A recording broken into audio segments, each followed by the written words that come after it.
Сәлеметсіздер ме әріптестер? Егер де сіз сабағыңызға ойын жасау платформасын іздеп жүрсеңіз, онда бұл видео сізге арналады.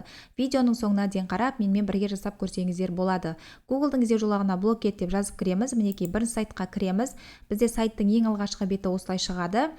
Бұл сайтқа өзіңіздің Google аккаунтыңызбен тіркеліп алсаңыздар болады. Sign up кнопкасын басамын. Мен тіркелгендіктен автомат түрде осылай аккаунтыма кіреді. Енді бұл жерде ойын жасау үшін жоғары жақта grade деген батырма бар, соны басамыз. Басқаннан кейін мына жерге біз тақырыпшамызды жазуымыз керек.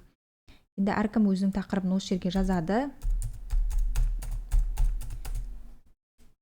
Тақырыпшаны жаздым. Астына descriptor деген жерге жазсаңыз болады, немесе жазбасаңыз да болады. Астына grade деген батырманы басамыз. Басқаннан кейін бізде жаңағы сұрақ жауап жазатын бетше ашылады.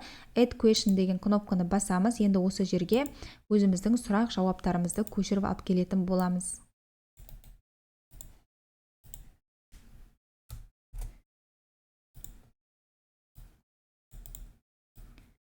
Антивирус, вирус файл.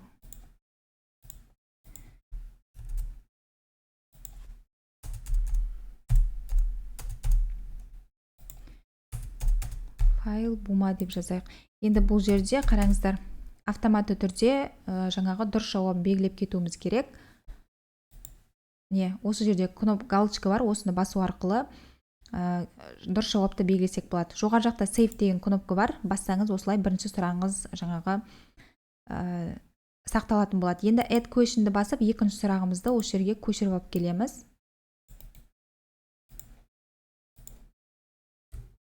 Енді бұл жерде де дұрыс жауапты міндетті түрде белгілеп кетуіміз керек.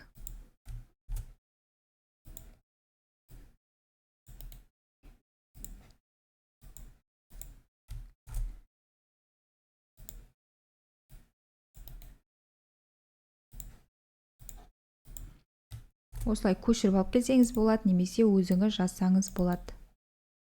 Енді қазір осы жерден тағы да дұрыс жауап белгіледік. Енді save кнопкасын басамыз. Енді тағы да бір сұрақты қосып көрейік. Осы жерге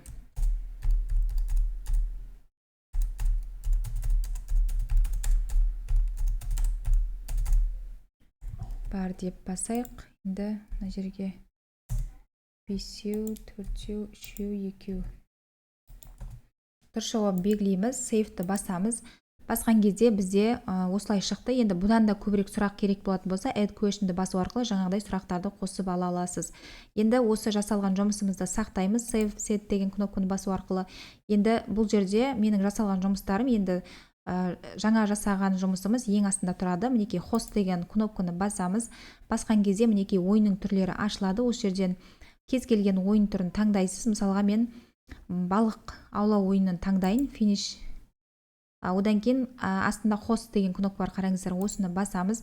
Басқан кезде бізде автомат түрде осындай оқушыларға қазір мына жерде time деген бар, осы жерге минутын қойсаңыз болады. Мысалға, маған 3 сұраққа 2 минут или 1 минут жетеді. Сізде 25 сұрақ болатын болса, минуттарын көбейтіп қоюға болады. Host деген кнопканы басамыз. Сол кезде бізде автомат түрде осындай бетше ашылады. Оқушылар кіруге. Енді оқушылар мына жерде QR кодпен кірсе болады, қараңыздар, сканерлеу арқылы. Немесе playblocket.com сайт арқылы мына ID-ді жазып кірсе болады. Енді мен қазір өзім ұялы телефоныммен QR кодтан өткізіп кіремін. Кірген кезде оқушылар QR кодты сканерлеген кезде nickname деп тұрады, сол жерге оқушы өзінің атын немесе топтың атын жазса болады. Бұл ойында сіздер оқушыларға топтық жұмыс ретінде берсеңіздер болады. Топтық ойындарда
жақта қазір кім бірінші орын алды, кім екінші орын алды.